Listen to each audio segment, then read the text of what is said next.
Hi learners, welcome to the channel humanities army. This is your educator Kapil Saraswat और आज के session से हम स्टार्ट करेंगे क्लास 12 की सोशियोलॉजी की बुक का चैप्टर नंबर 2 का टॉपिक, दैट इज संस्कृताइजेशन। ये टॉपिक काफ़ी ज़्यादा इंपॉर्टेंट है। इस टॉपिक में हम पढ़ते हैं कि कैसे जो कास्ट सिस्टम का जो इन्फ्लुएंस हमें इंडियन सोसाइटी के ऊपर देखने को मिलता है, जिसकी वजह से इनइक्वालिटी इंडिया के अंदर आती है, वो कैसे कम होती है। कास्ट सिस्टम का जो इन्फ्लुएंस है वो संस्कृताइजेशन प्रोसेस की वजह से काफ़ी ज़्यादा कम हो जाता है। उसका जो इन्फ्लुएंस इंडियन सोसाइटी के ऊपर इनइक्वालिटी के थ्रू पड़ा था वो काफ़ी ज़्यादा कम हो जाता है। तो इस सेशन में हम इन डिटेल संस्कृताइजेशन को पढ़ेंगे। अगर आप चैनल के ऊपर नए हो तो चैनल को लाइक शेयर सब्सक्राइब करना मत भूलना, क्योंकि क्लास 12 से रिलेटेड आपको सारा कंटेंट इस चैनल के ऊपर मिलेगा। स्पेशली सोशियोलॉजी का जो बेस्ट कंटेंट आपको पूरे यूट्यूब के ऊपर यहाँ पे इस चैनल पे मिलने वाला है, जो कि आपको कहीं भी देखने को नहीं मिलेगा। इस चैनल पे हम सोशियोलॉजी के डिटेल एक्सप्लेनेशंस को देखेंगे, PYQs को देखेंगे, MCQs को देखेंगे, पास्ट ईयर क्वेश्चंस को सॉल्व करके देखेंगे इन डिटेल। आपको क्लास 12 का सोशियोलॉजी का सारा कंटेंट इस चैनल के ऊपर देखने को मिलने वाला है। तो ह्यूमैनिटीज लेवल चैनल को सब्सक्राइब कर लो ऐसे ही सोशियोलॉजी का कंटेंट को पाने के लिए। तो चलिए स्टार्ट करते हैं आज का हमारा टॉपिक, संस्कृताइजेशन। तो सबसे पहले हम समझते हैं कि इंडिया के अंदर जो संस्कृताइजेशन का जो प्रोसेस था वो इंट्रोड्यूस किसने करा था। संस्कृताइजेशन का जो प्रोसेस था वो इंडिया के अंदर M.N. श्रीनिवास लेकर आए थे। वो हमें समझाते हैं कि जो संस्कृताइजेशन एक ऐसा प्रोसेस है जिसके अंदर जो लोअर कास्ट के जो लोग होते हैं या जो ट्राइबल लोग होते हैं वो क्या करते हैं, वो किसी और के ग्रुप से क्या करते हैं, कस्टम्स को, रिचुअल्स को, उनके बिलीव्स को, उनके आइडियोलॉजीज को, उनके लाइफस्टाइल को क्या करते हैं, ऑप्ट करते हैं। किसके लाइफ कास्ट को, हाई कास्ट के सोसाइटी के जो लाइफ स्टाइल्स होते हैं उनको वो क्या करते हैं, ऑप्ट करते हैं। हाई कास्ट के अंदर कौन आ जाएंगे, हमारे ब्राह्मण्स। इन द सेंस वो हमें सजेस्ट करते हैं कि ये जो सब प्रोसेस है वो इसलिए फॉलो करा जाता है ताकि जो लोअर कास्ट के लोग हैं या जो ट्राइबल्स लोग हैं वो अपने सोसाइटी के अंदर स्टेटस को क्या कर सकें, इम्प्रूव कर सकें। कैसे, उनके नेम को अडॉप्ट करके, उनके कस्टम्स को फॉलो करके, उनके कल्चर को फॉलो करके। क्यों? क्योंकि उनका जो कस्टम्स हैं, उनके जो कल्चर है, उनका जो नेम और फेम है वो किसके अंदर प्लेस करा गया है, सोशल हायरार्की के अंदर, जो काफ़ी ज़्यादा हाई प्लेस्ड या हाई पोजीशन के अंदर रखा गया है।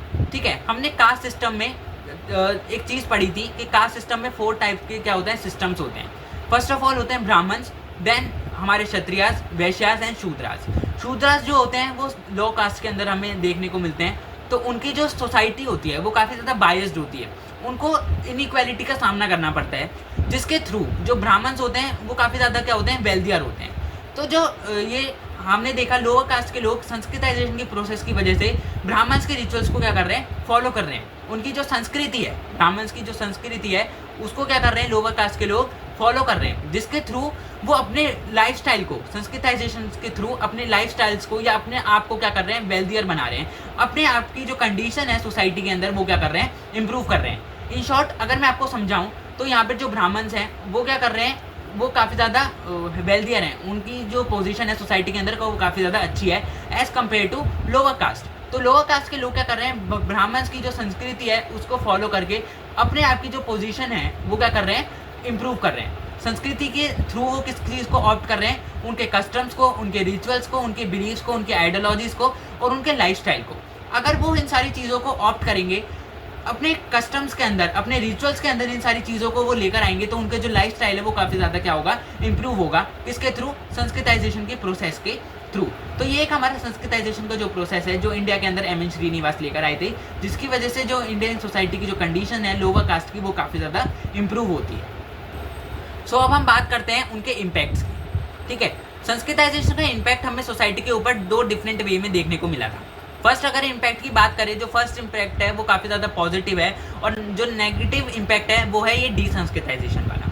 ठीक है, जो इन्फ्लुएंस था संस्कृताइजेशन के ऊपर वो हमें किस वे में देखने को मिला था, उनकी लैंग्वेजेस के बेसिस के ऊपर, उनके लिटरेचर के बेसिस के ऊपर, उनके ideology, music, dance, drama, lifestyle और उनके रिचुअल्स को। संस्कृताइजेशन का इन्फ्लुएंस हमें इन चीज़ों के ऊपर देखने को मिला। क्यों? जो लोअर कास्ट के जो लोग होते हैं वो उनकी लैंग्वेज को ऑप्ट करते हैं, उनके लिटरेचर को, उनकी आइडियोलॉजीज़ को, उनके डांस को, उनके ड्रामास को, उनके लाइफस्टाइल को और उनके रिचुअल्स को वो क्या करते हैं, फॉलो अप करते हैं, जिसके थ्रू वो अपने आप को क्या करते हैं, सोसाइटी के अंदर एक ऐसी पोजीशन के ऊपर देखते हैं जिसकी वजह से उनकी जो इनइक्वालिटी है वो क्या हो जाती है, ख़त्म हो जाती है। इसका मतलब क्या होता है, देखो जो ब्राह्मण्स हैं, यहाँ पर जो ब्राह्मण्स हैं वो क्या कर रहे हैं, इनकी जो लाइफस्टाइल है वो काफ़ी ज़्यादा अच्छी है, वेयर एज जो लोअर कास्ट की जो लाइफस्टाइल काफ़ी ज़्यादा बेकार है। और वो ब्राह्मण्स के जो रिचुअल्स को वो फॉलो करेंगे तो वो अपने आप को सोसाइटी के अंदर एक ऐसी पोजीशन के ऊपर देख पाएंगे जहाँ पर जो इन्हें इनइक्वालिटी जैसी चीज़ें हैं वो नहीं दिखेगी।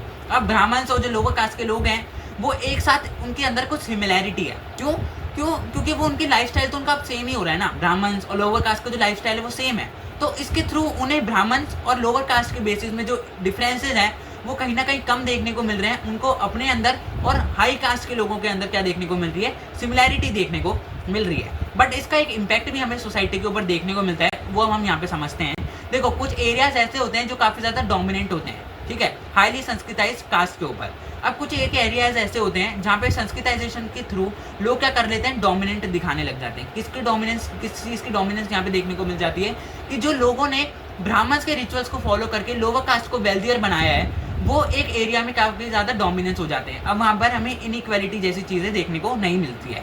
ऑन द अदर हैंड कुछ चीज़ें ऐसी भी होती हैं, कुछ लोग ऐसे भी होते हैं जहाँ पे नॉन संस्कृति जो कास्ट होती है वो काफ़ी ज़्यादा होती है। इसका मतलब क्या हुआ, देखो एक नॉन सांस्कृतिक कास्ट का मतलब कुछ लोग ऐसे होते हैं, कुछ लोगों का डोमिनेंस एक ऐसी पर्टिकुलर एरिया में होता है जहाँ पर वो कास्ट सिस्टम को फॉलो नहीं करते हैं, ठीक है। उनका अलग रिचुअल्स होते हैं, उनके खुद के रूल्स होते हैं, अपने कस्टम्स होते हैं, अपने आइडियोलॉजीज होती हैं अपने सोसाइटी को फॉलो अप करने के लिए। तो वो इस सिचुएशन में क्या करते हैं, वो अपने जो डोमिनेंट एरिया होता है नॉन सांस्कृतिक कास्ट का, ठीक है, वो क्या करते हैं, अपने रिचुअल्स को क्या करते हैं और काफ़ी ज़्यादा इन्फ्लुएंस करते हैं, अपने रिचुअल्स को फॉलो अप करते हैं instead of copying the higher caste system. अपने वो हाई कास्ट के जो सिस्टम होता है उसको फॉलो अप ना करते हुए अपने सिस्टम को क्या करते हैं, काफ़ी ज़्यादा एक्सपेंड करते हैं, काफ़ी ज़्यादा लोगों तक पहुंचाते हैं ताकि उनका सिस्टम क्या हो, ग्रो अप कर सके इंस्टेड ऑफ अपना हायर कास्ट के लोगों को क्या करना, कॉपी करना। वो क्या करते हैं, अपने कस्टम्स को क्या करते हैं, फॉलो अप करते हैं, अपने कस्टम को एक्सपेंड करते हैं, अपने कस्टम को और भी ज़्यादा बढ़ावा देते हैं, जिसके थ्रू क्या होता है, जो उनका रिचुअल्स होते हैं, उनका जो इन्फ्लुएंस होता है सोसाइटी के ऊपर वो स्ट्रॉन्ग पड़ता है, और वो खुद के रिचुअल्स को इतने अच्छे तरीके से फैलाते हैं कि दूसरे सोसाइटी के लोग उनके सिस्टम से इन्फ्लुएंस होकर अपने सिस्टम को क्या करते हैं, बढ़ावा देते हैं। इस प्रोसेस को हम क्या कहते हैं, डीसंस्कृताइजेशन। ये एक नेगेटिव प्रोसेस नहीं है, बट एक ऐसा प्रोसेस है जो संस्कृताइजेशन को क्या करता है, चैलेंज करता है। क्यों? क्योंकि संस्कृताइजेशन में लोग ब्राह्मण्स की या हाई कास्ट के रिचुअल्स को कॉपी करते हैं, बट यहाँ पर कॉपी नहीं हो रहा है, वो अपने ही सिस्टम को क्या कर रहे हैं, इन्फ्लुएंस कर रहे हैं, अपने सिस्टम को बढ़ावा दे रहे हैं instead of कॉपिंग somebody's else system और उनके रिचुअल्स या उनके कस्टम्स को, ठीक है। तो ये प्रोसेस जो होती है वो होती है डीसंस्कृताइजेशन की प्रोसेस, जहाँ पर लोग कॉपी नहीं करते हैं, अपने ही सिस्टम को क्या करते हैं, बढ़ावा देते हैं, अपने ही सिस्टम को क्या करते हैं, इम्पैक्ट करते हैं, अपने सिस्टम को क्या करते हैं, स्ट्रॉन्ग बनाते हैं सोसाइटी के अंदर। सो आई होप यहाँ तक आपको सारी चीज़ें जो भी मैंने समझाई वो क्लियर हैं। अब हम आते हैं कंक्लूजन के ऊपर, ठीक है। हमने क्या देखा, संस्कृताइजेशन कैसा प्रोसेस है और कैसे डीसंस्कृताइजेशन ने संस्कृताइजेशन को क्या करा, चैलेंज करा। सो अब हम समझते हैं उसका कंक्लूजन, ठीक है। हमने क्या देखा, जो संस्कृताइजेशन है वो एक ऐसा प्रोसेस है, एक ऐसा सिग्निफिकेंट प्रोसेस है जिसके थ्रू हम क्या समझ रहे हैं, इंडिया की सोशल मोबिलिटी को समझ रहे हैं, इंडियन सोसाइटी के कल्चर्स को समझ रहे हैं। हम संस्कृताइजेशन के थ्रू जो इंडियन सोसाइटी का जो कल्चर है उसको इम्प्रूव कर रहे हैं, जिसके थ्रू हमने ये भी देखा कि उसकी कुछ क्या है, लिमिटेशंस भी हैं। संस्कृताइजेशन के कुछ पॉजिटिव इम्पैक्ट भी हमने देखे, कुछ नेगेटिव इम्पैक्ट भी देखे।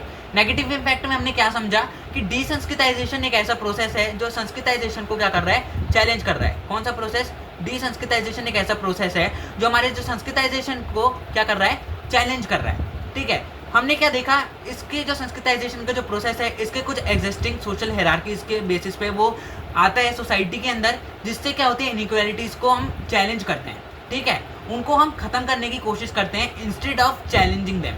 अब इसका मतलब क्या हुआ यहाँ पर, हमने क्या देखा, संस्कृताइजेशन एक ऐसा प्रोसेस है जो सोशल हायरार्की जो है इंडियन सोसाइटी की उसको क्या कर रहा है, इंप्रूव कर रहा है, जो इनइक्वालिटी है उसको मिटा रहा है इंस्टेड ऑफ चैलेंजिंग देम। हम चैलेंज किसको कर रहे हैं, हम चैलेंज कर रहे हैं हाई कास्ट के लोगों को। किस चीज़ का चैलेंज, कि इनइक्वालिटी को ख़त्म करो, जो ये सोशल डिफरेंसेस तुमने सोसाइटी के अंदर बनाए हैं इनको ख़त्म करो। हम उनको इस वे में चैलेंज नहीं कर रहे कि जो तुम्हारे कास्ट सिस्टम है इसको तुम ख़त्म कर दो, उसको तुम वैनिश कर दो, नहीं। यहाँ पे संस्कृताइजेशन के थ्रू हम ये समझा रहे हैं कि सोसाइटी में क्या होनी चाहिए, इक्वालिटी होनी चाहिए, जिसके बेसिस पे लोगों को क्या करा जाए, इक्वली ट्रीट करा जाए इंस्टेड ऑफ कि जो तुम कास्ट सिस्टम है इसको पूरी तरीके से वैनिश कर दो, नहीं। यहाँ पे हम कास्ट सिस्टम को ख़त्म करने की बात नहीं करते हैं, हम बस चाहते हैं कि सोसाइटी के अंदर क्या हो, इक्वालिटी हो, जिसकी वजह से लोगों को इक्वल बेसिस पे ट्रीट करा जाए इंस्टेड ऑफ चाहे वो हाई कास्ट का हो चाहे वो लोअर कास्ट का हो, ठीक है। हमने कास्ट सिस्टम के अंदर पढ़ा था कि जो इनइक्वालिटी है वो चारों कास्ट के बेसिस पे देखने को मिलती है। जो ब्राह्मण्स होते हैं वो किसको चैलेंज करते हैं, क्षत्रियास को, क्षत्रियास किसको चैलेंज करते हैं, वैश्यास को, वैश्य शूद्रास को। तो इनइक्वालिटी हमें सब में देखने को मिलती है।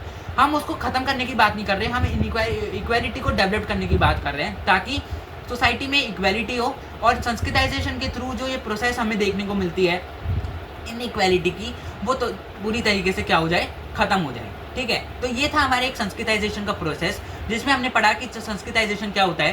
संस्कृताइजेशन एक ऐसी प्रोसेस होती है जो एम.एन. श्रीनिवास लेकर आए थे, जिसकी वजह से जो लोअर सोसाइटी के जो लोग होते हैं वो क्या करते हैं, ब्राह्मण्स के जो रिचुअल्स होते हैं उनको फॉलो अप करते हैं, उनकी संस्कृति को फॉलो करते हैं, ताकि जो इनइक्वालिटी हमें सोसाइटी में देखने को मिल रही है वो हमें देखने को ना मिले, जिसके हमने इम्पैक्ट भी पढ़े। हमने क्या पढ़ा कि डिसंस्कृताइजेशन क्या होता है, वो क्या करता है, वो चैलेंज करता है किसको, संस्कृताइजेशन को। कैसे चैलेंज करता है, वो चैलेंज करता है कि जो हमारे सोसाइटी के लोग हैं जो नॉन सांस्कृतिक कास्ट को फॉलो करते हैं, वो क्या करेंगे, वो अपने कस्टम्स को बढ़ावा देंगे। Instead of copying the higher caste के रिचुअल्स को वो कॉपी नहीं करेंगे, वो अपने सिस्टम को क्या करेंगे, बढ़ावा देंगे।